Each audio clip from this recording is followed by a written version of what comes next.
Bulletin میں سب سے پہلے آپ کو خبر دیں، وزیر اعظم نے انسانی اسمگلنگ کے خلاف کمزور تحقیقات کرنے پر ڈی جی ایف آئی اے احمد اسحاق جہانگیر کو عہدے سے ہٹا دیا ہے۔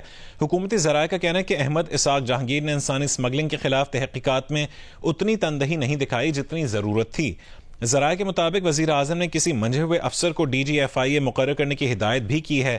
انسانی اسمگلنگ کے خلاف ٹاسک فورس کی سربراہی وزیر اعظم شہباز شریف خود کر رہے ہیں۔ احمد اسحاق جہانگیر کو او ایس ڈی بنا کر اسٹیبلشمنٹ ڈویژن رپورٹ کرنے کی ہدایت کر دی گئی ہے۔ او ایس ڈی بنانے کا نوٹیفیکیشن بھی جاری کر دیا گیا ہے۔ آئی جی خیبر پختونخوا اختر حیات کو بھی عہدے سے ہٹا دیا گیا ہے اور ذوالفقار حمید نئے آئی جی خیبر پختونخوا مقرر کیے گئے ہیں۔